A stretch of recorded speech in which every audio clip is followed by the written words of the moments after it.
Hey, you're live. I'm live in Mount Shasta. This is the Seat Lamina show, apparently. Hey, Mina, how are you today? She always likes it when we do Kabbalah. The Tree of Life. Yeah. So welcome, everybody. I hope you've been reading and getting ahead and taking control of your world and your universe. If you're seeing this episode of the series In Quest of Self for the very first time, you haven't seen the others, you don't know what I'm talking about. What I'm talking about is consciousness and how to amplify and raise our consciousness to the higher levels necessary to be all that we can be. Not to deliberately steal a slogan from the U.S. Army, but hey, there you go. It fits. Be all you can be in this world and in this incarnation. So the way we are looking at this consciousness thing is using the Tree of Life, primarily the Kabbalic Tree of Life, although we've looked at the Norse and we may come back and look at the Celtic later. The Tree of Life is a map of the consciousness of each human, as well as a map of the higher planes and a map of the consciousness of God, in whose image we are made. And for that reason, anytime you want to do work with your consciousness, if you have the map of the territory you're moving through, it makes the whole thing a lot easier than randomly wandering around the woods, hoping you stumble onto a path or a village or something to eat. So that's what we're doing. There's a whole series of these. If you go to the YouTube website of Golden Eagle, and you look for a playlist, there's a playlist called In Quest of Self, and each episode is numbered by the date, so you have to go back to the earliest date. For whatever reason, YouTube doesn't always automatically order them in the playlist by date, and I haven't figured out if there's a setting for me to do that there. I've only been doing this 2 years, so I'm still a newbie on this YouTube thing, and I need a techie guru to come over and assist me at some point in time. So, anyway, go back to the beginning of In Quest and Self, go through the whole thing, then you'll be up to speed. Because where we're at is we are going through the Kabbalic Tree of Life. We've systematically looked at the big picture, the four worlds, the columns, the triads, the lightning bolt path, and then we started in on the 22 pathways that interconnect the 10 Sephiroth, and we're down to the last episode of Pathways. It's been, well, we caught a little bit at the beginning of one episode, but then we've gone through either the third, I think, episode on just the Pathways. So we're there. We're getting down to what I call the nitty-gritty, because when you start doing the consciousness work, this is where you begin. The ancient Chinese proverb, which is very often misinterpreted and misquoted as being the journey of 1,000 miles begins with a single step. That's an incorrect translation. The journey of 1,000 miles begins with the ground beneath your feet. That is the true translation. So you start where you're at. And that's what we're talking about today. So, if anyone noticed the image that was contained in the email I sent out about the notices, or in the Facebook announcement, if that's how you found this, what was it an image of? Now, I know you know the answer. Ooh, pick me. Well, I already did, but I'm telling you, by picking you, that you have to give the online audience a chance to answer. And while we're waiting to see if anybody knows what that image is of and what its relationship is to the subject at hand, I'm going to take a sip of my yerba mate out of my favorite Dune mug. Okay, questions. Let me tell you who's online. Yeah, let's see who's online so far. That was supposed to be a question mark on the word question, not an exclamation point. So, questions! All right, we have William rolling. Hi, William. And Mohabdib. Wadib. Nice mug, by the way. It still works and it's still not leaking and I still like it. She's driving home from Anderson and she'll be listening. Okay. George G is with us. Hey, George. Hi, George. I was going to call you this week. I still may. But thanks for tuning in. And Miss Maria Bellotti is online. Maria of Wisconsin. Okay. Little Eagle is here, 93. 93, Little Eagle. And Dennis Brown, hello. Good afternoon or evening or whatever time of day this is, Dennis. Glad you're joining us. I don't know if Yvonne can hear us or see us, but she's asking, are you wearing your Toltec Warrior amulet? Oh, she says you are wearing your Toltec Warrior amulet. Nice. I love it when somebody in the audience is the perfect straight person. Right? And that's it's got nothing to do about gender preference. It's got everything to do with the old comedic teams. There was one guy who was the funny guy and one guy who pretended to be dumb, and he was called the straight man, and sort of like an Abbott and Costello kind of a thing. So, yes, I am wearing, at long last, my Toltec Warrior amulet. The requirements were written by me, and the design was implemented by some shaman dude named E.J. Gold. Ooh, what an amazing individual he is. For anybody who's never met him, oh, you're missing out on a treat. So the story of the amulet is, earlier this year, we did a series called the Warrior Series, about the philosophy and state of mind required to be a warrior. I was guided to that by my higher guidance, that a number of people in the school needed that aspect. They need that capability. And so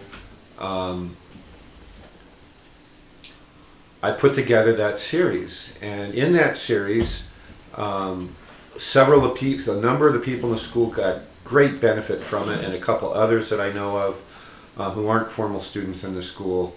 And what I'm found is that I was looking for, okay, how can we maintain this momentum? How can people better internalize that philosophy? Because in the Toltec path, we call those who follow the Toltec philosophy a Toltec warrior.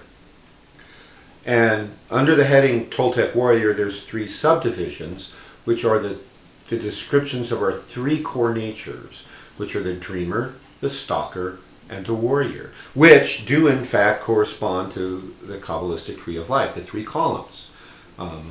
The pillar or column of wisdom would be the stalker, and the column of beauty or the column of balance would be the dreamer, and then the column of strength or severity would be the warrior.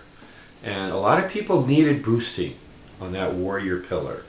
So I went to EJ and I described what I was looking for, which is the core essence of books, which he was very well aware of with his background, of like The Book of 5 Rings by Miyamoto Musashi, and The Art of War by Sun Tzu, and how to integrate that not just as take off their heads when they need it, but also the analysis and the ability to act appropriately under pressure and do what's needed to overcome fear.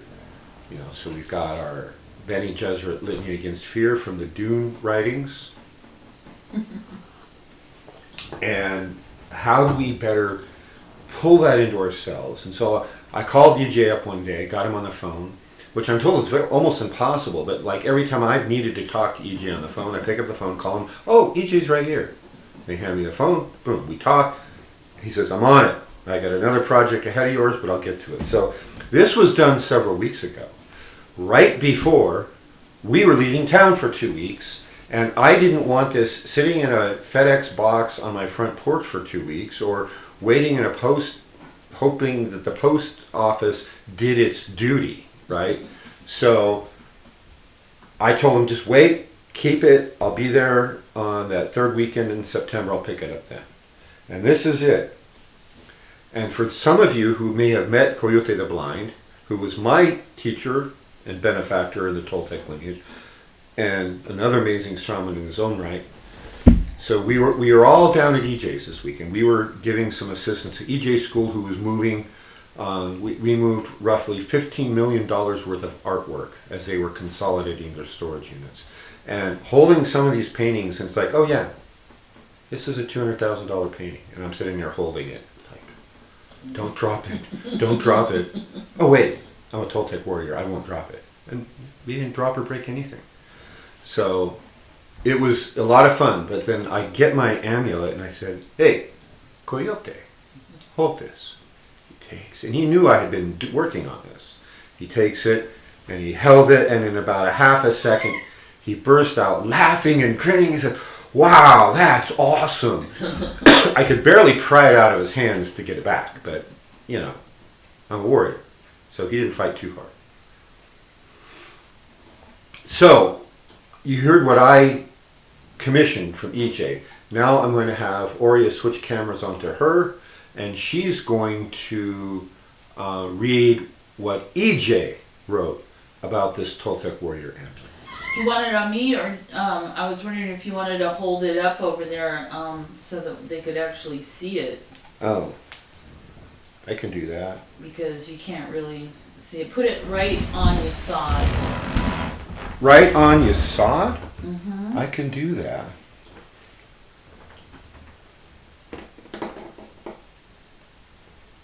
Yeah, that's pretty good. No, I got a better idea. Yeah, put something white before. Yeah, that's what I'm looking for. Okay, so I'm gonna read what EJ wrote. The warrior amulet. Main attributes of the warrior amulet are action, balance, compassion, concentration, integrity, intention, knowledge, magic, presence, strength, divine will, and wisdom. An amulet is specially created for those working in the Toltec tradition. The Toltec warrior chooses to balance their three core natures, the dreamer, the stalker, and the warrior. This amulet has been created to upgrade the skills as a warrior. The mind of the warrior, the ability to prepare for and then take appropriate action at the appropriate time, including combat on the higher planes. In non-Toltec ways, it roughly corresponds to the ability of true, authentic agency to be and act in this reality and the unseen world. For this, all three aspects within self need to be developed: the mind, the heart, and the will, in the ground of spirit or essence. The warrior amulet can be an incredible assistance for today's situation on this planet. Divinely aligned and competent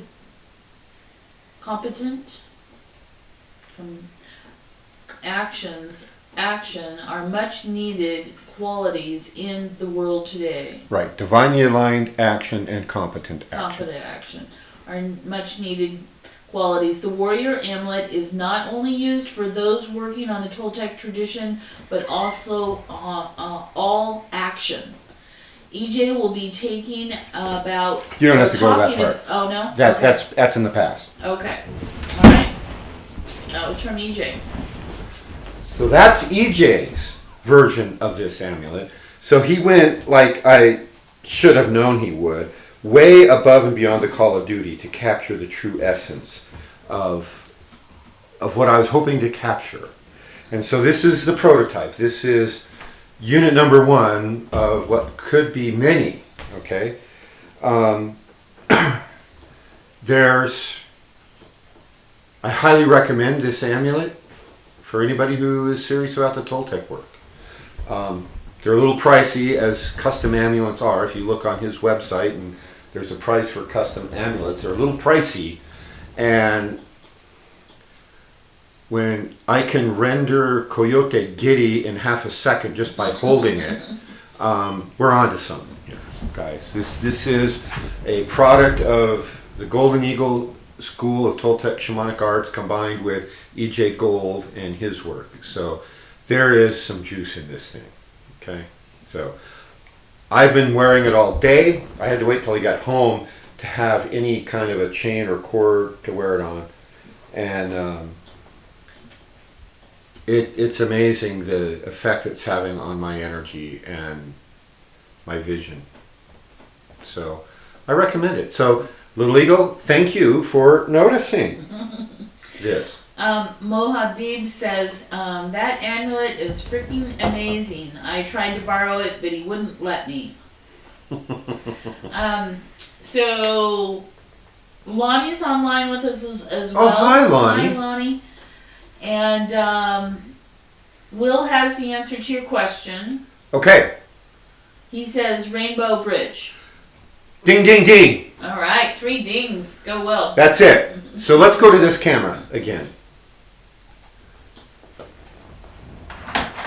Rainbow Bridge. Okay, so you can't see me, but I may turn over and look at the camera anyway, but I'm also speaking closer into our microphone. We have a new microphone, and so for those who have watched in the past, I'm interested in feedback on the sound quality.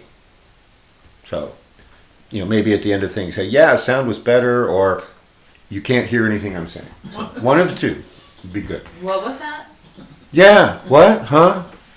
Okay, down here is Malkuth, and there are 3 paths connecting Malkuth with the rest of the Tree of Life. The path of Shin, which means tooth, also known as the path of judgment. We'll talk more about these paths in a minute. The path of Tau, which means a cross, also known as the path of the world. And over here is the path of Kopf, which means the back of the head, and is the path of the moon. These 3 letters in Hebrew, thank you. I was talking with Lila, EJ's daughter, and she was giving us a lesson in Yiddish words. So I almost said Yiddish, but I knew that was wrong.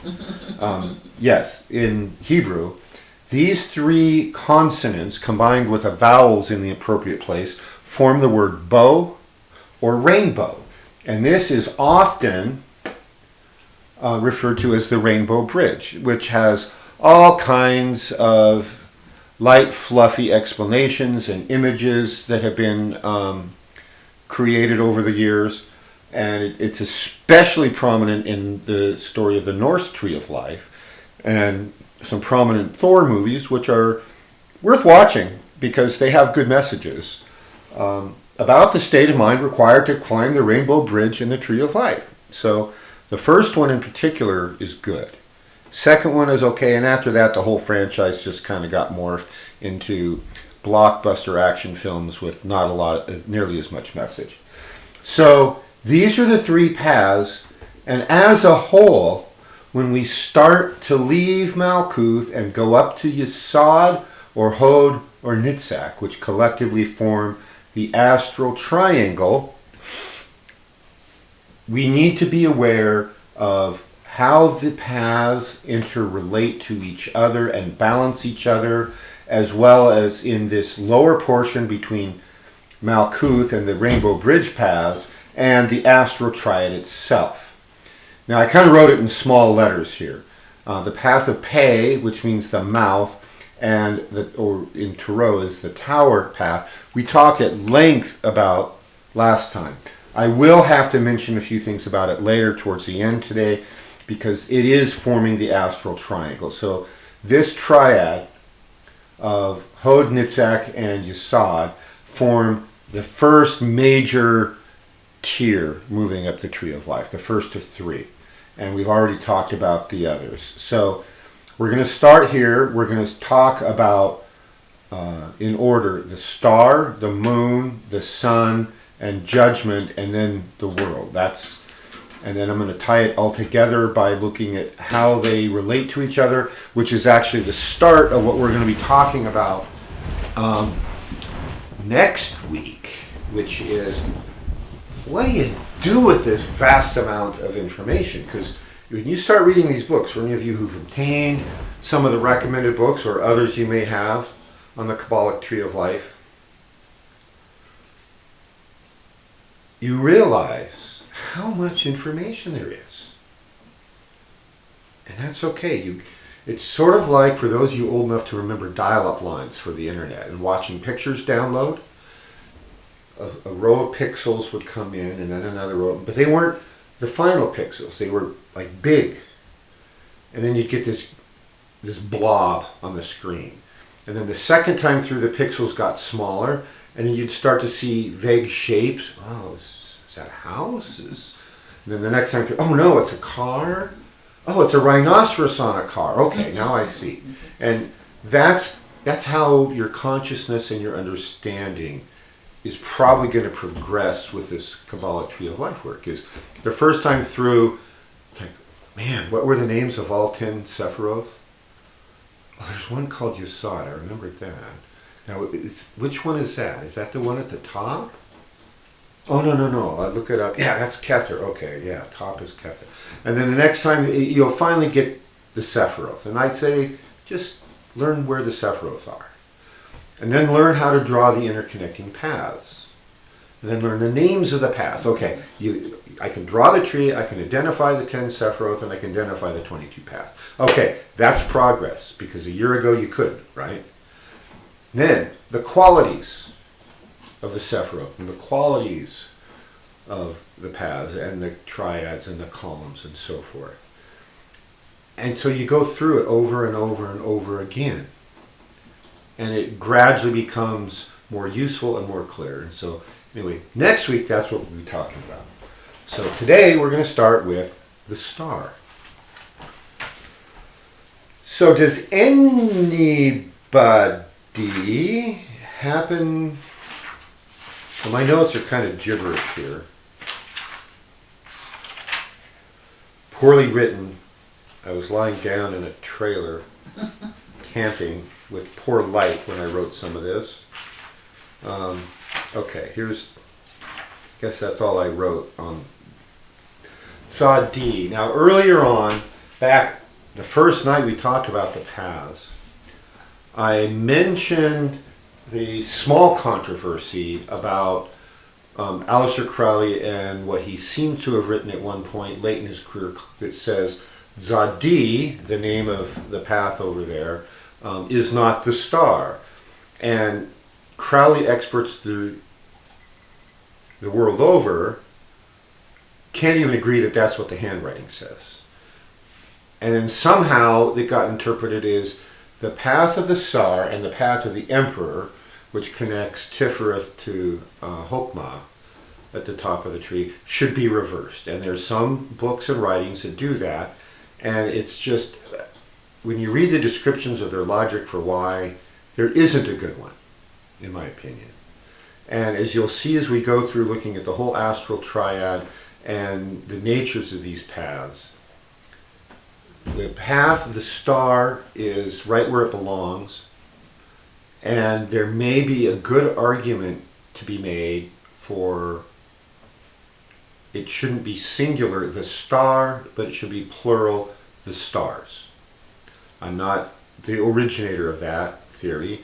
There's one of the more obscure Kabbalah Tree of Life books that I have talks about it as, what was Crowley really going for, if that's what it said. And I think there's a good case to be made. So, Tzadi in Hebrew means the fish hook, and it's kind of referred to or related to the path of death, which is the fish. And if you look at, they kind of form the fish and the... can we go over here? Yep. Whoops, there went one pointer. So the path of the fish goes here, and the fish hook here. Oh. And so they kind of form a fishhook. And it's related to more the mystical type. When you meditate on the Hebrew letters, that name seems to make more sense. So what I'm going to be talking about is less of the original Hebrew portion. We're back here now? No. Okay, let's come back on me. Less of the original Hebrew and more of the Western magic and tarot is what I'm looking at. Can I make a comment about that? Yeah.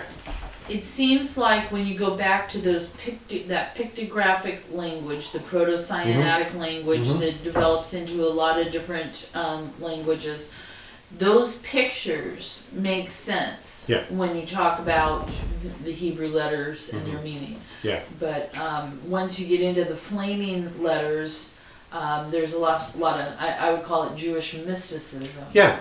And that doesn't mean there's nothing wrong with it. There's some good stuff that comes out of it. It's just a completely different approach to mastering this material and the states of consciousness they represent. And that's not the path I'm teaching. That's not the system I'm teaching. So if you prefer that system, I have somebody I can refer you to. But this is the way I do it. So first of all, this is the astral triad, right? Yesod, Hod, and Nitzak. It refers to the astral plane. Well, astral means of the stars. That's what it means. Astral is the plane of the sphere of the fixed stars. So when we're on this little planet orbiting the sun, and we're looking out there at an object, it appears to move with respect to the background, right? So if you have something that's out here at arm's reach and you move your head this way and you move your head that way, compared to the wall on the far side, the object relationship to everything else is moving. So in physics and astronomy, they've been looking for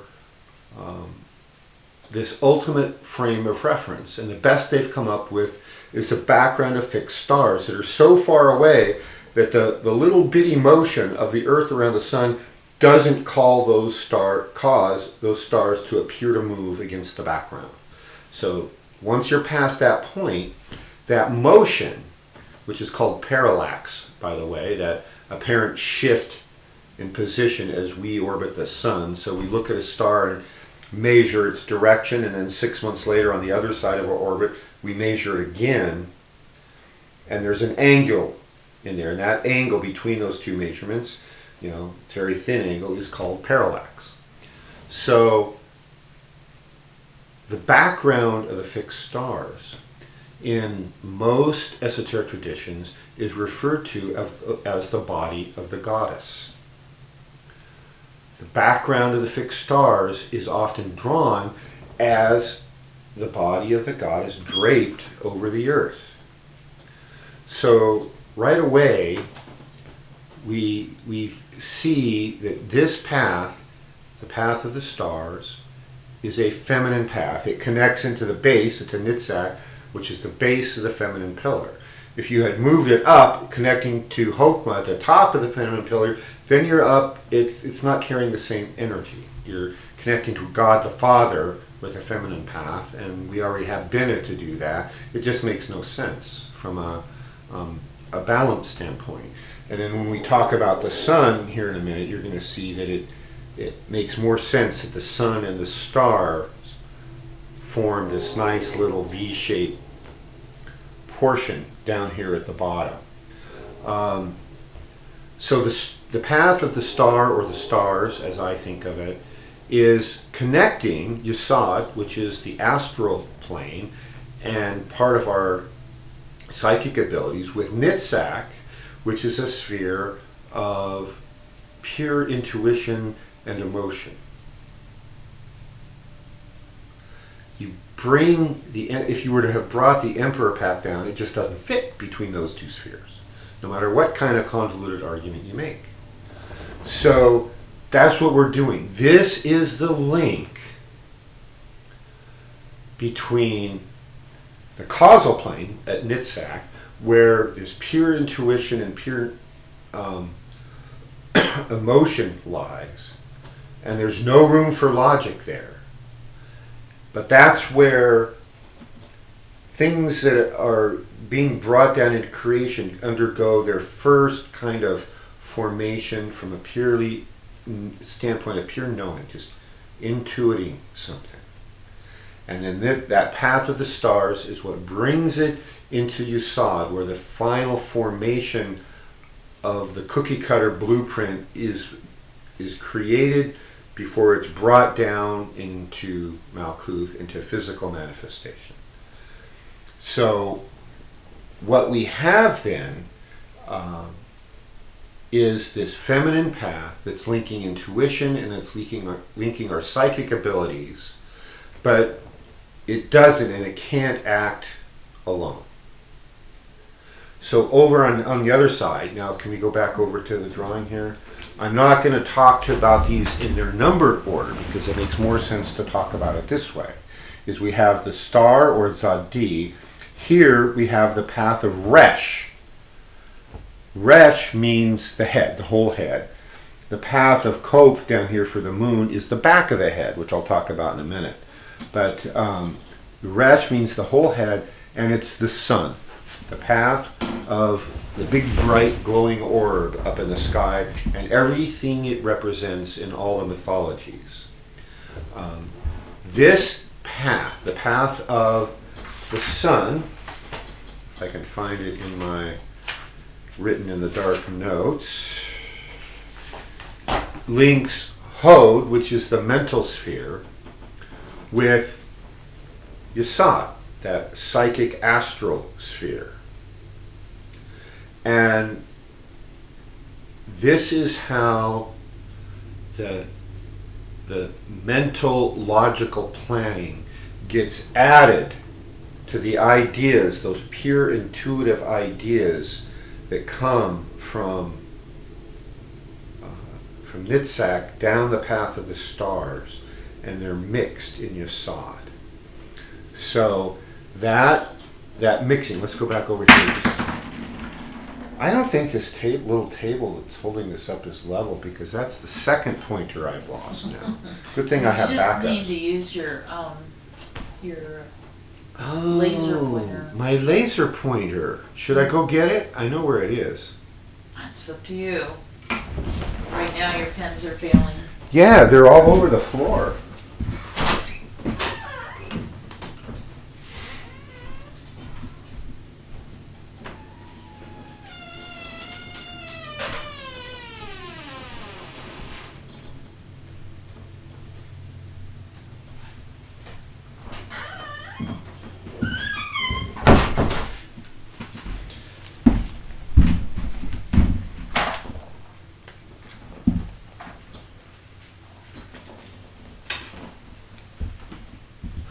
Okay, so does that show up on camera? Yep.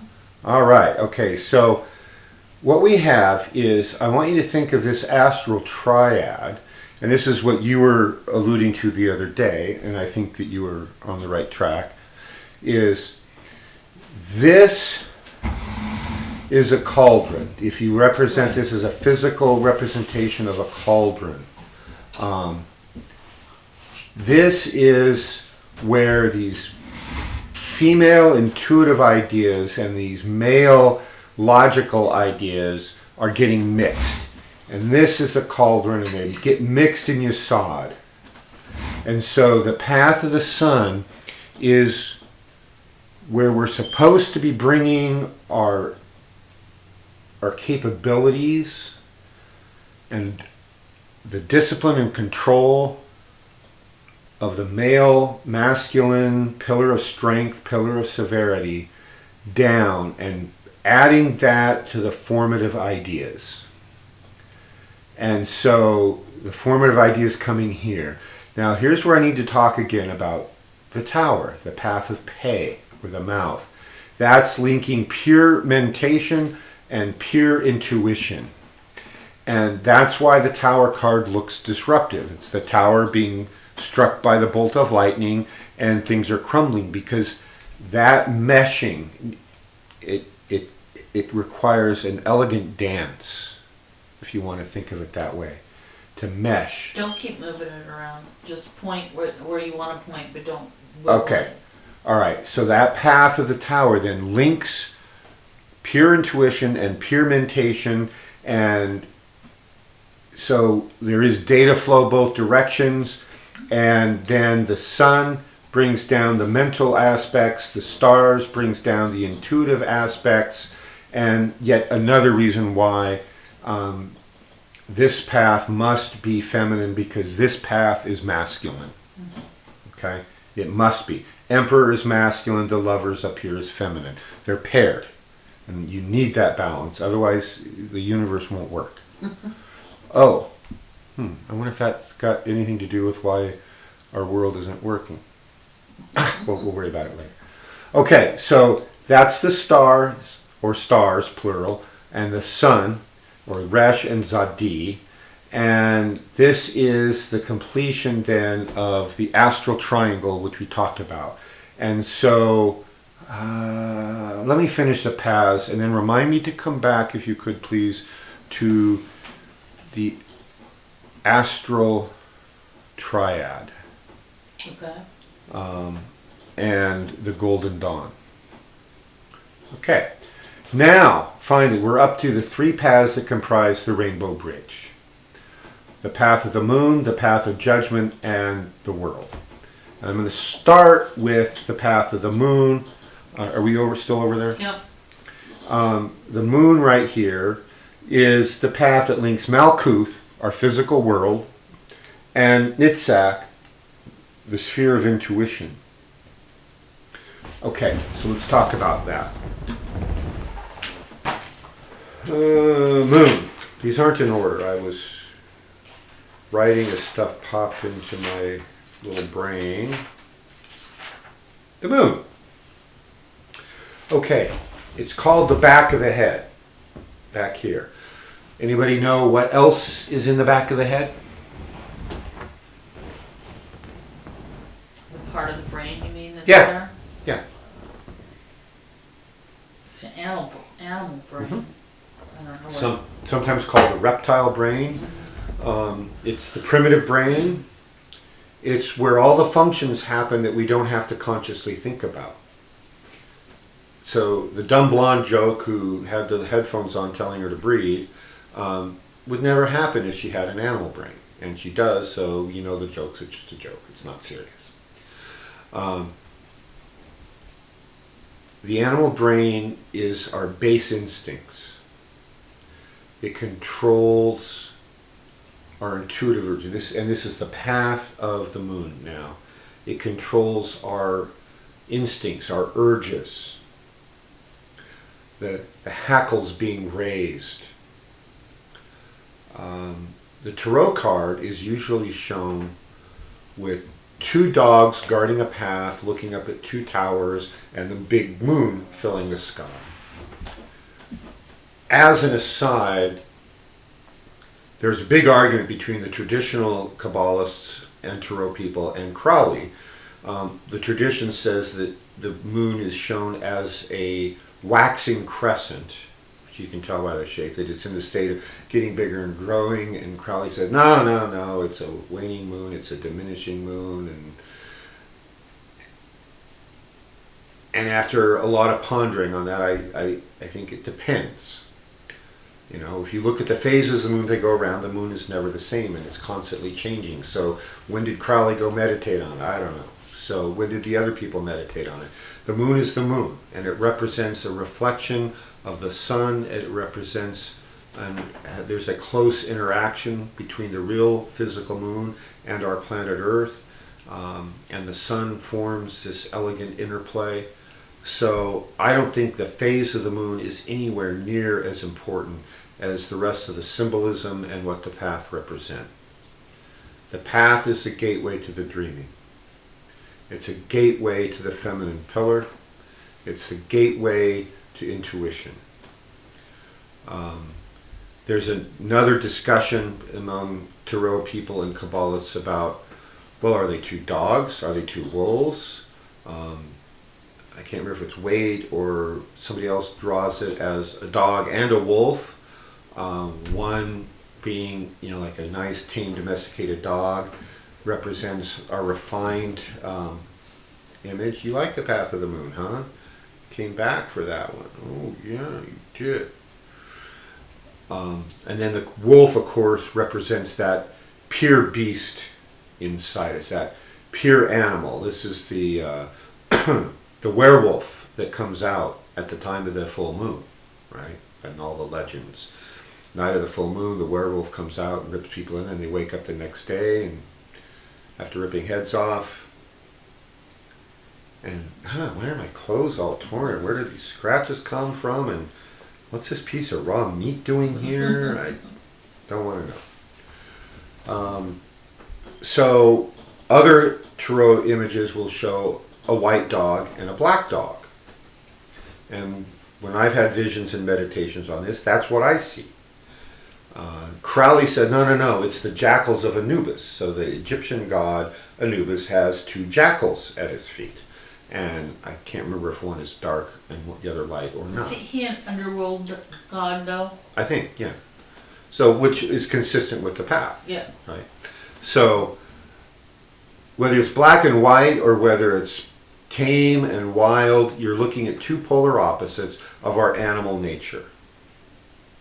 And regulating and controlling those two polar opposites is the key to entering the path of the moon, and it's a key to intuition and the dreaming. And that's what this path represents, is the gateway to all of that. Now, on the other side of the tree of life, let's go back over here.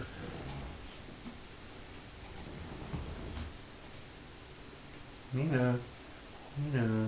By the way, Viento is with us, and he gets a ding, ding, ding because he answered all of your questions before you explained them about that path. Oh, okay. And I think it's interesting because in that... Hi, Viento, by the way. In that particular path, the original Hebrew meaning and what we know about the moon, all of it is just so clear. It's just, it's like talking about the same thing. But he had mentioned the Te as unconsciousness or unconscious, and the path of Pe. Yeah. The dreaming, and Well, thank you for joining us, Viento. Viento, just so you know, for those of you who don't, is a professional tarot reader. So he's like apparently going to be my sanity check tonight to make sure I get it right. And we'll see if our professional tarot reader knows which point on the tree of life is the state of consciousness at from whence we draw most of our tarot understanding. That's a question, Viento. It's a test. You're supposed to know, because I know you were told once. Let's go over here, talk about the path of judgment. And this is the path of Shin, or the path of tooth, which means a tooth. The path of tooth. I think I just created a whole new system. Anyway, Tooth Dianon. The Tooth Dianon. Oh, you're a ding. You get a ding on that one. So this is the opposite, right? This is on the opposite side of the tree. It's at the base, it connects the male pillar to Malkuth, whereas the moon connects the female pillar to Malkuth. And from your okay, for you, that was wrong. The female. For me, if I picked this up and held it in front of me, it was right. So for you, the female pillar down to Malkuth and the male pillar down to Malkuth, right? So the key here is Hod and Malkuth to understand the path of judgment. Hod is your mental nature. Malkuth is the physical world. The traditional tarot imagery is of the Last Judgment. So Judgment Day, it shows dead people climbing out of the graves, being led to the final judgment by an angel, usually entitled the Angel of Death, although they always make them look too cherubim-like, little happy roly-poly angel of death, guiding you gently off to your final judgment. So in that case, that's obviously an overly Christianized overlay on this. It's obviously, in my mind, if you know the history, that is attempts to keep from being burned at the stake. By saying, oh yeah, it's the judgment, it's the last judgment, and you're being led off to be judged by Christ and go to heaven or hell. But that's the exoteric version of this, if you want to think of exoteric, mesoteric, and esoteric. That's the exoteric explanation. The more accurate explanation is that it's actually an engineering phenomenon taking place here. And that is an engineering phenomenon known as a feedback loop.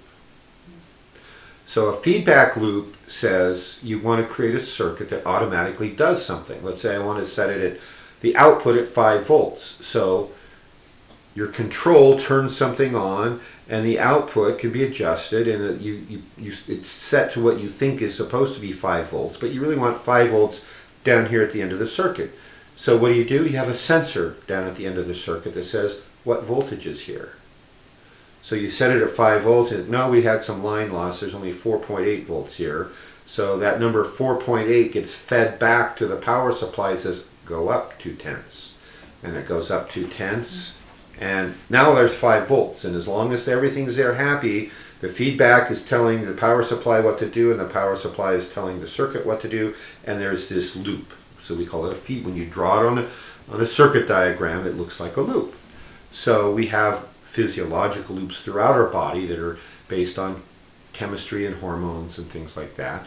And in our consciousness, we have feedback loops where for example, we're constantly testing our environment against our preconceived notions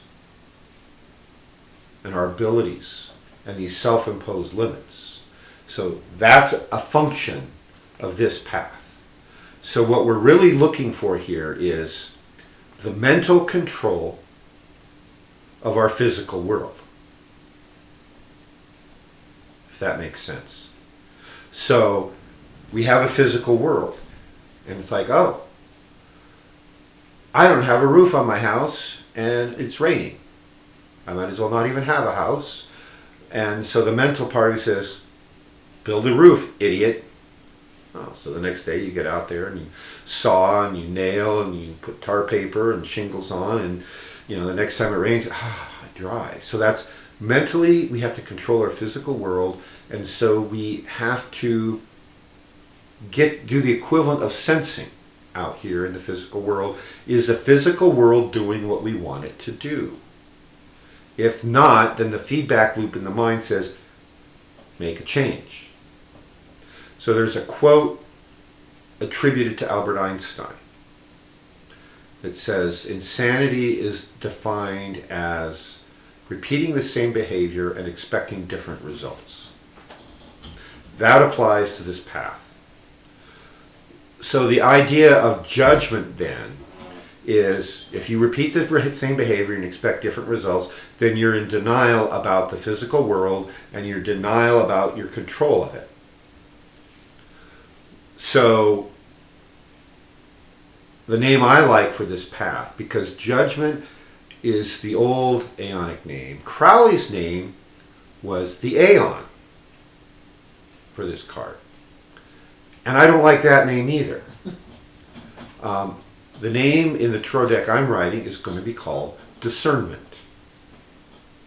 Because that's really, discernment is you sense, you understand, you evaluate, and you adjust. It's basically the feedback loop. If I was going to draw or create an engineering tarot deck, or a physics tarot deck, I would call this the feedback loop. That's what this card would get called, is the feedback loop. So I'm going to be calling it discernment. It's your ability to accurately sense your environment, your physical world, and make appropriate changes. So that process is judgment. You have to have good judgment is the side of the word of judgment. That's the other definition, not just the last judgment from a Roman Catholic Church standpoint, but your ability to accurately and honestly judge where you're at. And so if you keep judging, your inability to be self-honest, that self-honesty, that's brutal self-honesty that's required, and you're going to do the higher work, that's regulated by this path. And it's part of our mental nature. It's linking the mental nature to Malkuth. Any questions on discernment or judgment? Give them a second. I think that Viento hasn't answered your question, but Oh, he could be off doing something. Oh, what was my question? Oh, where on the tree? Yeah, okay. I got it.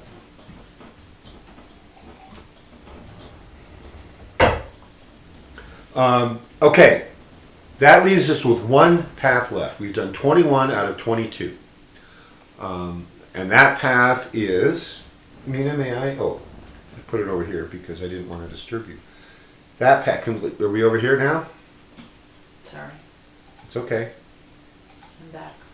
Right here. The path that is traditionally known as the world connects Malkuth with Yesod. The Hebrew name for this path is Tau, which means cross.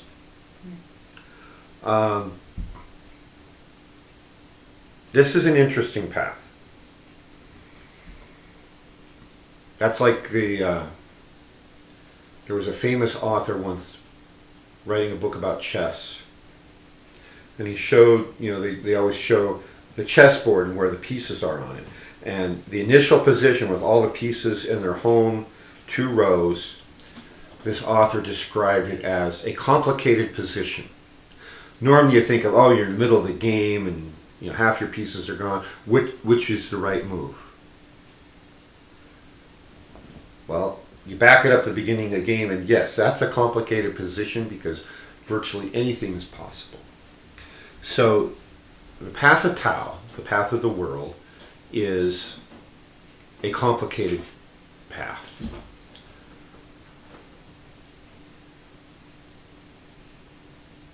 Crowley calls this path the universe. Now, Crowley's deck is aimed at the next 2,000 years. We're somewhere between 50 and 100 years into the new aeon that's 2,000 years long. And I see where he's going. I understand exactly why Crowley named it the universe. Because humanity is evolving towards a state of universal consciousness. Whereas the path of the world is, think of this planet, our physical world, and controlling and mastering that. The next stage of human consciousness is going for the whole universe. We are expanding our consciousness to become more universal, more godlike, to have abilities far beyond what most humans alive can imagine. We're not there yet. In fact, if you look at the state of the world around us, we're not even close. We can't master pretty much anything in our world right now. We collectively as society, as a human race. And so to think about mastering the universe, it's like, okay, yeah, gang, that's the target. Here, first step, the ground beneath our feet is the ground beneath our feet, the world. And until we get a little bit farther down that road of mastering and controlling our world, it's a little premature to be talking about taking on the universe. So my tarot deck, I'm going to continue to call it the world, just because we need, over the next 100 years or so, to really get the world managed. So what this path represents, this is the link between Yesod, which is the astral plane and the point of the astral triad, and the physical world.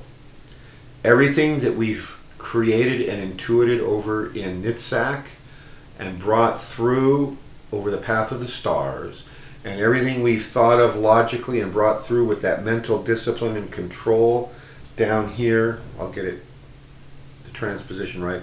The male path into Yesod, the feminine path of the stars into Yesod, and it's formed and it's incubated and it's alchemically altered, and you've got this perfect, energetic, astral and etheric blueprint ready to manifest, and it's brought down into creation, into physical manifestation, into Malkuth, over the path of the world. So the path of the world is the final proving ground, the final test. And in order for all of that to function, you need all three paths. Let's go back over here. We need all three paths of the Rainbow Bridge functioning, because the world represents the balance between the feminine and the masculine, and they're blended up here in Yesod, because really the feminine is coming, the stars and the moon, it's coming down the sun, and judgment or discernment, and then this is the blending. This is everything being created and brought down. That's the first half of what I have to say about the path of the world. Any questions on that? Any comments on that? Vancho says, but it's tricky because we also need the world and the moon. I think it must have been when you were talking about judgment. Yeah. But he said earlier that he actually liked your discernment. Oh, Yeah, thank you. Explanation. Thank you. Yeah, I had to spend a lot of time about that one, because I'm always suspicious, just so you know, Viento, whenever the symbolism from anything from the Western alchemy, anything from Tarot, is too overtly Christianized, because this so far predates the era of Christianity that it can't be the original explanation. So when you go up to the path of the Hierophant, for example, between Hokmah and Hesed, I'd go over and show it on here, but that part of the tree isn't even on our view tonight. That is traditionally represented as the Pope. Well, the Pope didn't exist before 325 AD, so we know that's not right. So there's always a deeper meaning I've had to go look for in order to make sense of it, just from my own understanding. So I appreciate the feedback. Another question. Oh. He says, how do we balance the world between Yesod, and he says, calling that the sexual force, and Malkuth, the physical body, or Yesod as the creative force? Oh, good question. The path of the world, specifically the mixing of the sexual forces, the path from Yesod to Malkuth is the creation. That's trying to manifest and create an offspring. If you're going to use the sexual force for higher level creation and transformation, that's when you withhold orgasm, especially for men, you withhold ejaculation, and you retain and move that energy internally. And that's where knowledge of the meridians and the chakras and all the internal energy connections become important. But that force, and so that's first version of the answer. The second version of the answer is you can use the force of orgasm if you know how to direct it with your partner, and it can also become alchemically transforming. So I hope that answers your question. If not, let me know and I'll make something else up. What do you say? Well, you should read it later. Okay. I don't know if that answers your question, Brucho. Okay, so that's energy coming down. Now we're here in Malkuth, we're trying to take our consciousness up the tree of life. The first path up to the first Sephiroth is the world. That's what connects us to Yesod. That's what connects us to the etheric and astral in Yesod. And to start to take our consciousness up the tree of life, that's where a lot of people start to go unconsciously through the dreaming, through daydreams, through visions, and a lot of times they may not know what they're connecting with. In the old days, the Roman Catholic Church, who very well knew what was going on, would tell them, oh, you're doing something wrong, you're having visions of demons, and the demons are out to get you. Say 50 Hail Marys and come to Mass twice a day, not just once on Sunday, and wear this garlic around your neck, and everything will be great. But that's the first step. And by calling it the world, it's a good admonishment, and energetically it's a requirement that you have your Malkuth, your world, in order and balanced before you start that climb. If you don't, things don't happen. I mean, for years I was trying to be spiritual and thinking I was spiritual, but it's like that joke that goes about. It's like, oh, you think you're spiritual? Well, demons are spiritual. Can you be a little more specific? Right. If we've got demons and skeletons in the closet, and we're not happy in our marriage, or we're not happy with our job and our career, and we're in denial about that fact, that means, okay, our world isn't balanced, our judgment isn't balanced, and we're cutting ourselves off from the path of the moon because that's intuition, and scientists don't do intuition. Although don't tell that to Nikola Tesla or Einstein. But when you buy into that, you don't go anywhere spiritually. You don't make progress until somehow you stumble into a state where you start to, okay, bad marriage has to go. Bad career and bad job has to go. I have to embrace my intuition because it's one of my strongest points. Some of you may have heard me tell the story, so I'll keep it short, but there's a psychological profile called the Myers-Briggs test, or Myers-Briggs personality profile. And it looks at how you fall on different, like, are you logical or are you intuitive? And this came out that I was so strongly intuitive that I was almost off scale on the intuitive end. And I was so horrified by that at the time that I went back and I cheated on the test trying to get back into the logical side. And, if I was like, on the scale, if I was over here at 90% intuitive, by cheating I got back down to like 70. And I'm like, oh, I can't tell my friends about this. But I was in denial. I wasn't allowing that part of me to flourish. So you have to embrace your intuition. You have to embrace your logic, for those of you who may be struggling with the logic side. And then you have to get your world balanced. And then that causes these three paths of the rainbow bridge to suddenly light up. It's like somebody put light bulbs in the light sockets and turned on the switch and ding, ding, ding. Now everything's working. You're like, oh my, look at all the rest of this universe out here. So that's the path of the world. It's the first step up. It's telling us that everything else below it, well, what's below it? Malkuth. Everything else below it has to be balanced in order to start that process. So hopefully those of you who are doing this work aren't going to have to change spouses or change jobs or do whatever, do the really disruptive things. And maybe that won't happen until you hit the tower up here. But usually, if we start on this path, something's got to change.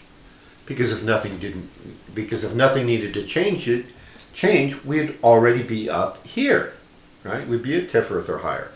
But the fact that we're not even up to the astral, we haven't even mastered the astral triad yet, means something's got to change. And where are we? We're down here.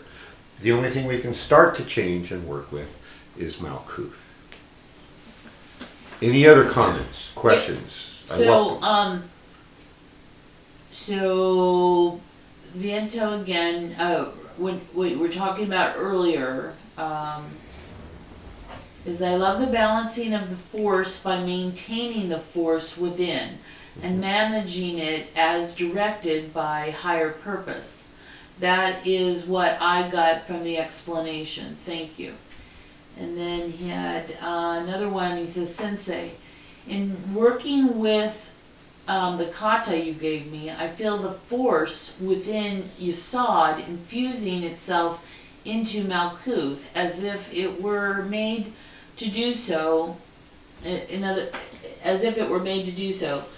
Especially now that you are having me do it slowly. What gives?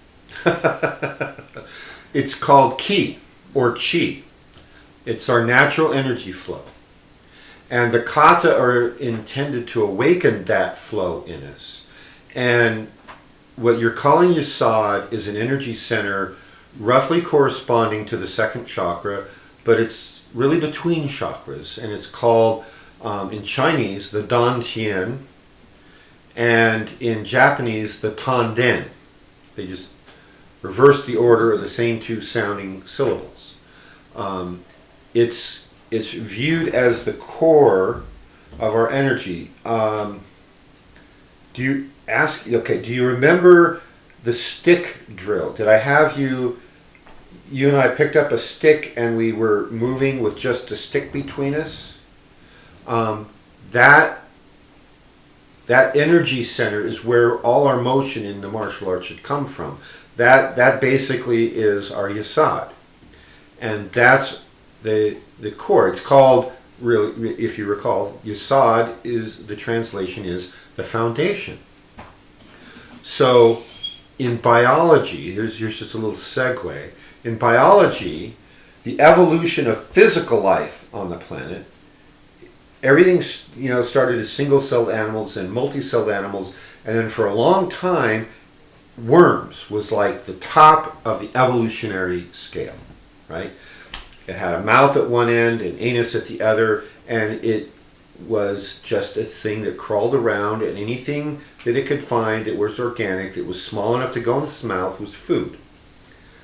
And then all the different types of worms had to learn to defend themselves from the others and get more efficient at finding food. So this core tube started to develop sensory apparatus at the mouth end to find food, and then it learned to develop little flippers at different points along the body to get more efficient at moving through the muck. And the flippers eventually became arms and legs, or fins, or wings, and the sensory apparatus became eyes and ears and nose and mouth. And there's other creatures that sense differently. They use chemotaxis. They take in molecules kind of the way the nose does, but much more sophisticated manner. So those aren't the only senses in the animal kingdom. But the core is a tube, and we still are. You look at our chakras, we're still just a tube that has a few flippers along different points. And Speak for yourself. And so what we're talking about is in that core energy tube, the core foundation, that's Yesod. And so we think that's where our gut instinct is in that energy center. So the keys are the crown, this, up here, the heart, and then the energy center down here. That's your Dantian. That's what you're feeling. The kata are supposed to awaken it. Now, most Okinawan and Japanese instructors don't teach it. They don't teach energy. They give lip service to it. Oh yeah, that's the key. Wah, wah, wah. But they don't teach it. That's why I went off and I learned Qigong, and I've been doing Qigong for 20 years because I wanted that. I had to go back upstream from Japan to Okinawa to China and get that. And so the way I'm having you do those kata is basically, it's waking up your Yesod and you're feeling it. And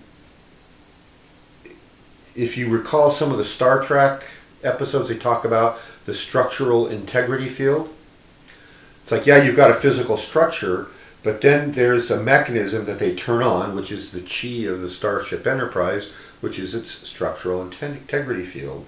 And that's really what holds the ship together. It's the energy that animates us, that causes us to move about the physical world. And what you're doing is what's supposed to be happening, which is you're waking up your natural tree. You've got the Akadu, which means you're very sensitive. So you're getting there sooner than most people do. And that's a good thing. Any other comments or questions?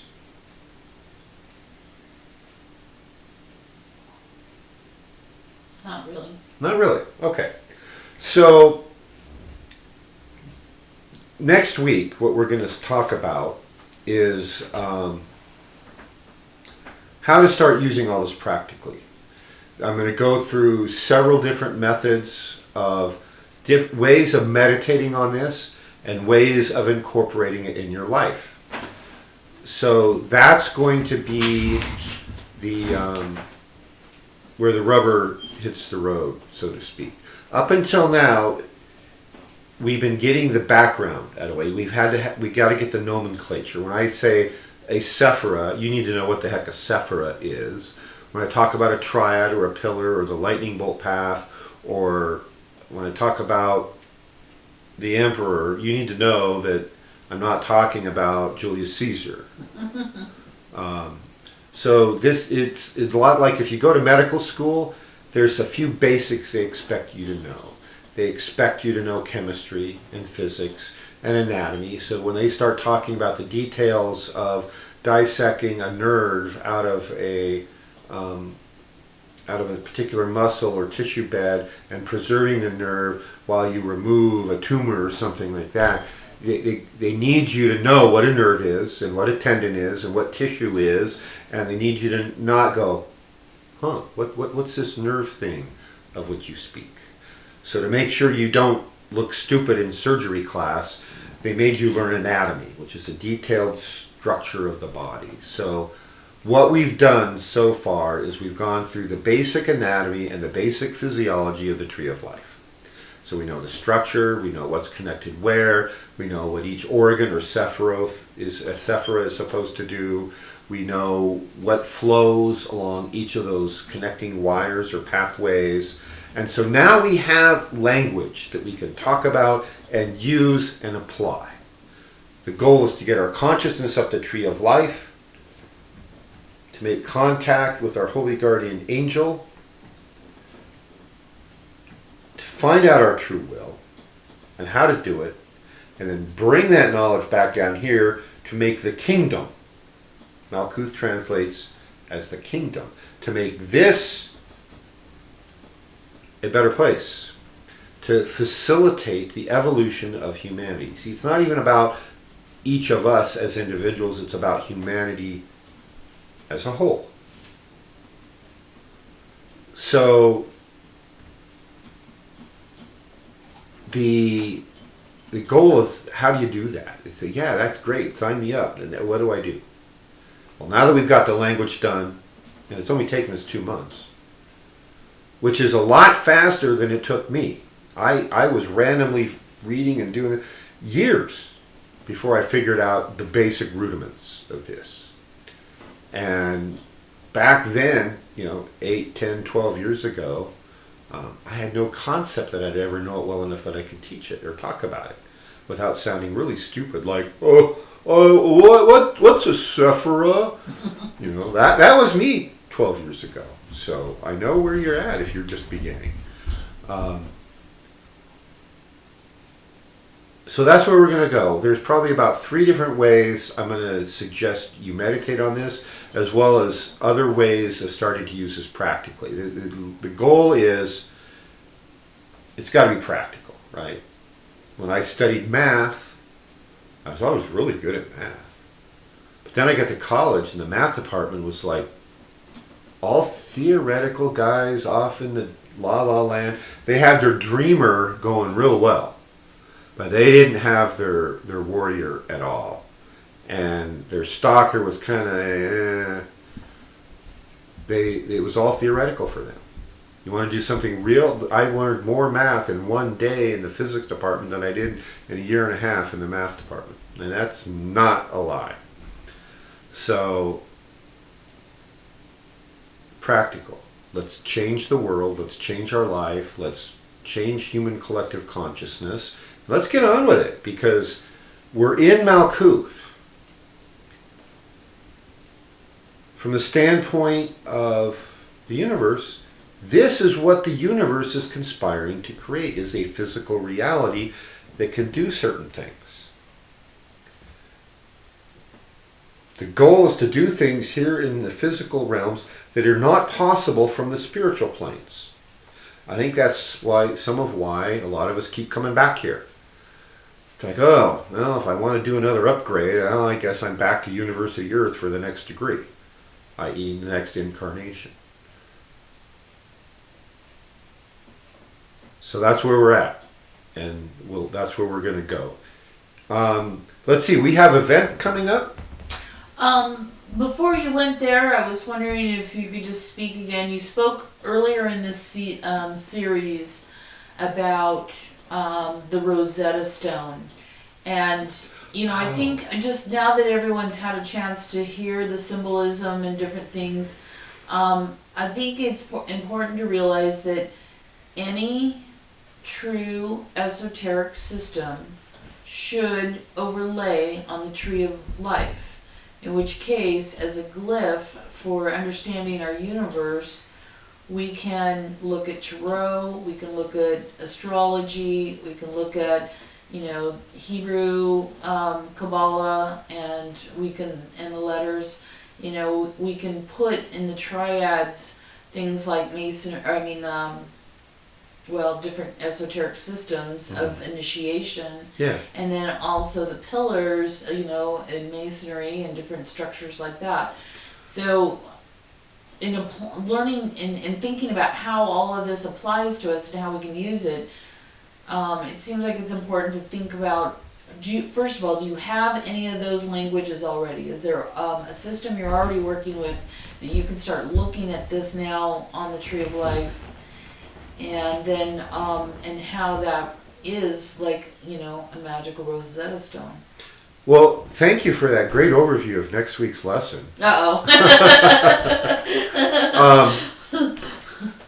Yeah, so that goes back to week 1 of however many months ago that was. Right. I introduced the Rosetta Stone, which, if you don't know what the Rosetta Stone was, is historically when Western cultures dug themselves out of their mud holes and started traveling the world, they found Egypt, and nobody knew how to read the hieroglyphics. Not even the Egyptians could read them.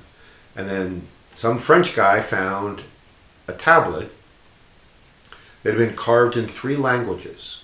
Hieroglyphics, a version of ancient Greek, and a kind of a later version earlier version called Coptic, I think, were the 3 languages, 2 of which we knew how to read.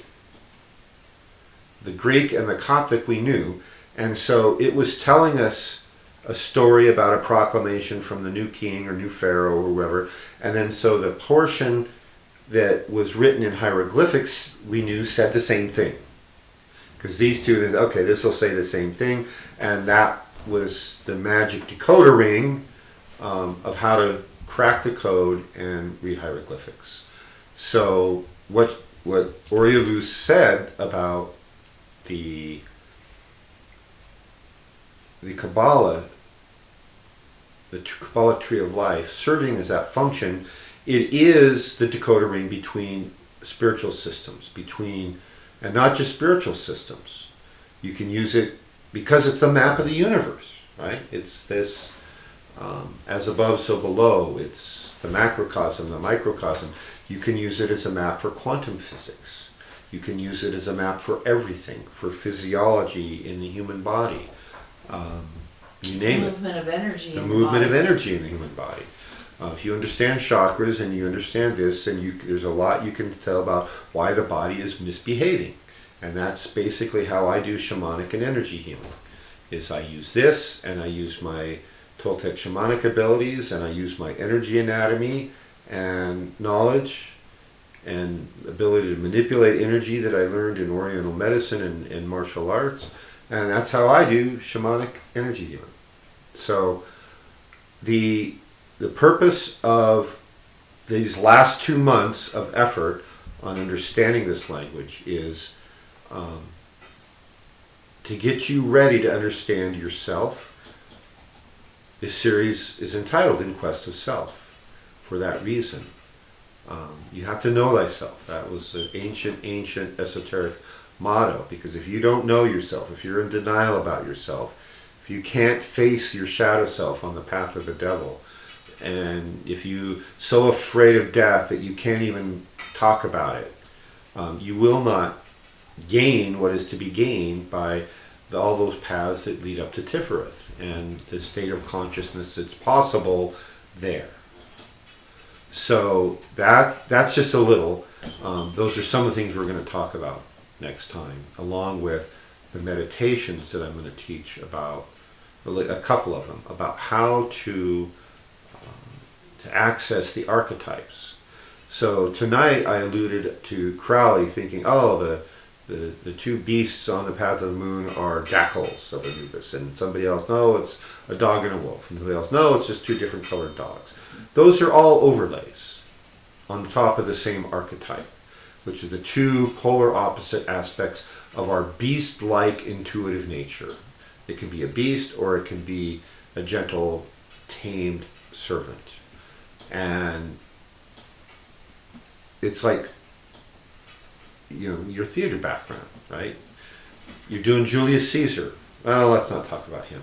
You're doing Hamlet. You're doing Hamlet. You can set Hamlet in ancient Copenhagen. Or you can set Hamlet as a Japanese samurai movie. Or you could set Hamlet in the Andes Mountains with the Incas battling Pizarro, the Spaniard, if you wanted. Maybe that's a good idea. The costumes don't matter. It's the archetype, the actor inside, that avatar. That's the key. So that's why, another reason why this is important work is you have that overlay. Whether you like it or not, I want to admit it or not. And part of our work says, okay, I'm a barbarian. So I'm going to be the best barbarian I can. I'm going to learn how to do everything I can as a barbarian. And then I'm going to add on to my barbarian nature. But if I'm in complete, total, and utter denial of the fact that I'm a barbarian, I'm not going to go very far. You have to have that brutal self-honesty, the path of discernment. If I can't discern the truth about myself, forget about mastering the world, and certainly forget about mastering the universe. So, something you triggered something else I wanted to add. We never did come back, did we, to what you told me to write down? Oh, yeah, the astral triad. And the Golden Dawn. And the Golden Dawn. The astral triad, when you get these, let's go over here for just a second. When you get these three paths, the Rainbow Bridge active, and you can't just work only one, right? That's not going to work. You have to do all three at the same time, and then when you do, then you're activating, you're getting your consciousness ready to master this astral triad, and then when you do, you achieve a state of consciousness. That state of consciousness is called the Golden Dawn.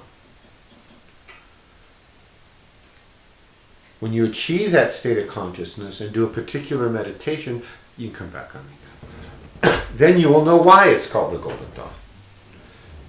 And until you do that meditation and see what the Golden Dawn is, it's just words. It has to be experienced. And as we go up the tree, each triad has a state of consciousness that it represents. You can see it, you can get on the outside, but the key is you have to internalize that. You have to activate it within you. You have to bring it in and turn it on.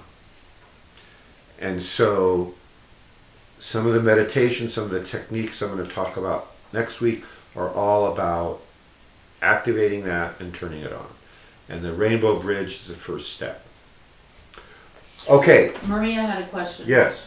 How many layers of meaning have been discovered thus far with the Tree of Life?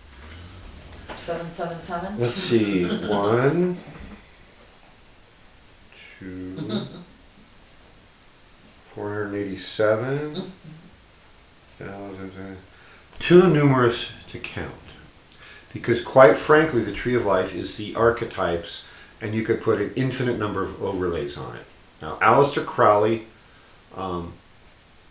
did a lot of work in terms of esoteric and alchemical knowledge.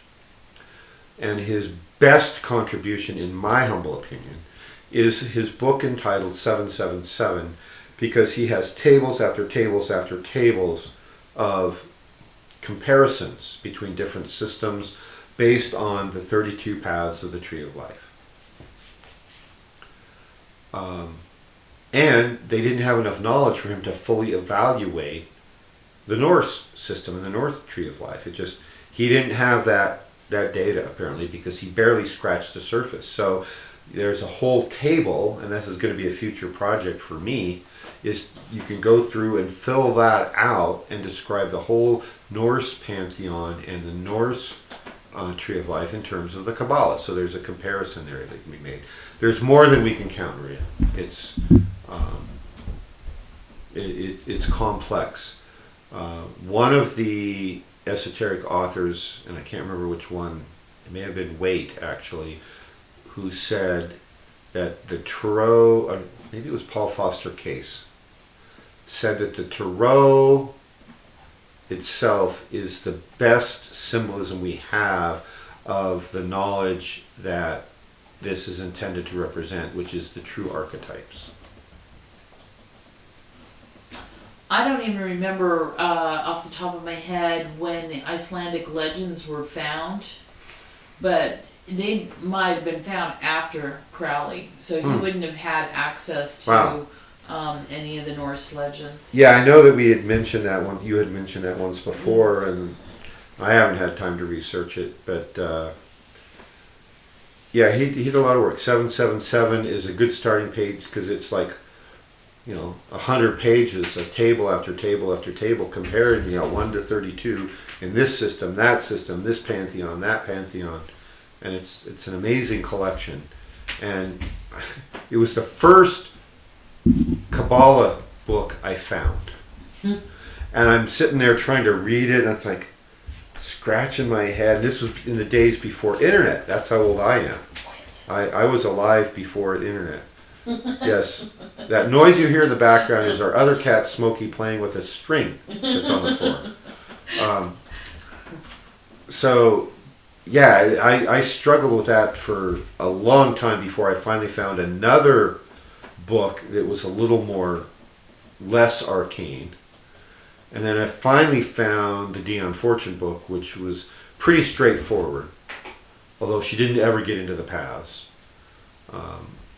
So anyway, let's talk about our event real briefly. There is an event here in Mount Shasta this weekend, Friday, Saturday, and Sunday. It's called Avatars of the Earth.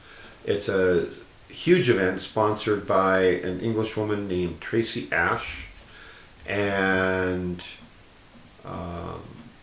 we're going to be speaking there. I'm speaking on one day, that we're jointly speaking another day.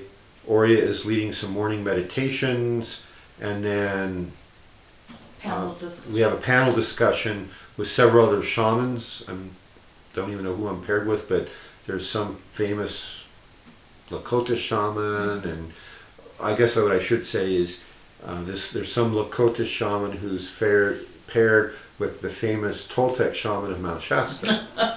So that's another way of looking at it. See the Tree of Life, you just look at it from different perspectives. And so come on out. I don't know what the admission prices are, but there's admission. You can get in by the day or by the whole thing, and there's a couple dozen or more speakers, and it looks like it's a big event. It's all about bringing through your true essence to do what you're here to do, and let's change the world. So that seems to be the theme of the day and of the aeon. So that's coming up. And after that, I don't know, so I don't really want to get into it. So Well, we might just mention that we do have a level 1 Akadua class the following weekend. Oh, okay. Because of people that may be in town from the event, who received the Akadua, may want to go on for a class. I don't know if you want to talk about any of your shamanic consultation healing things, because you're going to be taking appointments for that, but to watch for it online maybe. watch for it online. I got sucked into helping EJ, so I am not done with the mods to my website, but I better get it done before this weekend because inquiring minds will want to know. And we have a Kadua level 1 then early October, and at some point a month later or something we tentatively scheduling a level 2 class, so all these new level 1s can get their level 2s and get trained. There's this little thing called training that's required.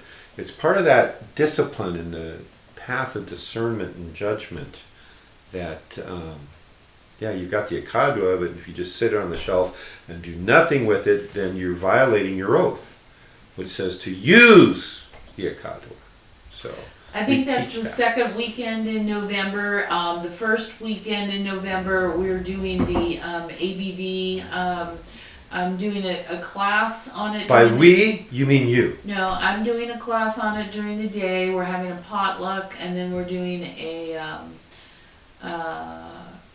what do you call it? A day of the, not Day of the Dead, but the All Souls. It's All Souls Day, so we'll be doing a ceremony. Okay. I got to check my calendar. Yeah, check the calendar. The newsletter just went out. If you didn't get a copy of the newsletter, ping us. And I'm worried that weekend I may have a conflict, but anyway. The big thing is come to the Avatars of the Earth this weekend in Mount Shasta. It will be awesome. Awe-inspiring and motivating and world-changing.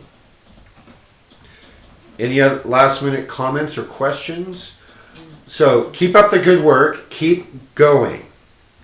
So that's the lesson for today.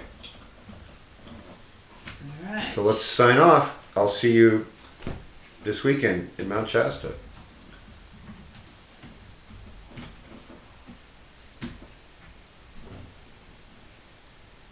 All right.